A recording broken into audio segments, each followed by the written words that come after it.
Hi, this is David Comfort from Democracy Action Network. Here's what's actually wild.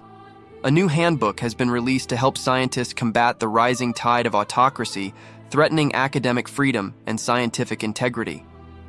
What if I told you that this isn't just about scientists? This handbook is a rallying cry for anyone who values truth and accountability in our society.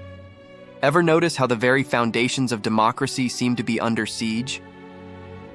Lead author Stephan Lewandowsky points out that the current administration is not just bending the rules, it's actively violating the US Constitution. This isn't a mere blip on the radar, it's a systematic effort to undermine democracy.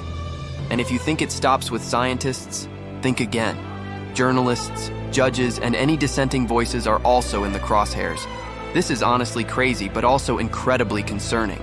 But let's pivot to the inspiring takeaways here. The handbook isn't just a list of warnings, it's filled with strategies for resistance and empowerment. Ed Maibach, a climate communication expert, emphasizes that many scientists are ready to stand up for democracy, but we've taken it for granted for far too long. It's time to act.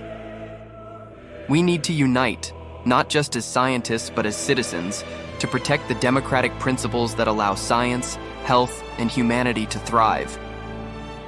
Michael Mann, a prominent climate scientist, makes it clear: there's no path to meaningful climate action without a functioning democracy. And right now, that democracy is under threat. The handbook serves as a beacon of hope, offering practical advice on how to engage with media, reach out to elected officials, and inspire the next generation to advocate for science. What's even more exciting?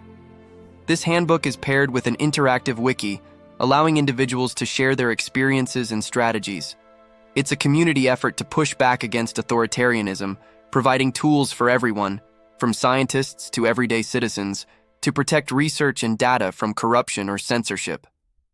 Now let's call out the absurdity of it all.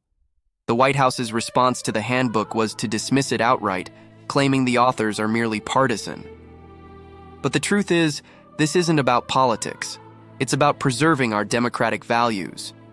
When the integrity of science is questioned, we all lose. We must recognize the hallmarks of authoritarianism, curtailing civil liberties, rejecting democratic norms, and fostering division. These tactics are not just historical footnotes, they're happening in real time. So, what can we do? We can be the happy warriors in this fight for truth and accountability. We can connect with our communities, inspire action, and remind ourselves that big problems are just puzzles waiting to be solved. Together, we can stand against the tide of autocracy and advocate for a future where science and democracy thrive hand in hand. In closing, let's hold on to hope. The challenges we face are daunting, but they also present an opportunity for us to come together, to rally for what's right, and to ensure that the truth prevails. We are not alone in this fight, and together, we can build a better, more just world for everyone. So let's get to work. This is David Comfort from Democracy Action Network. Peace. You can sign up for Dan by scanning this QR code.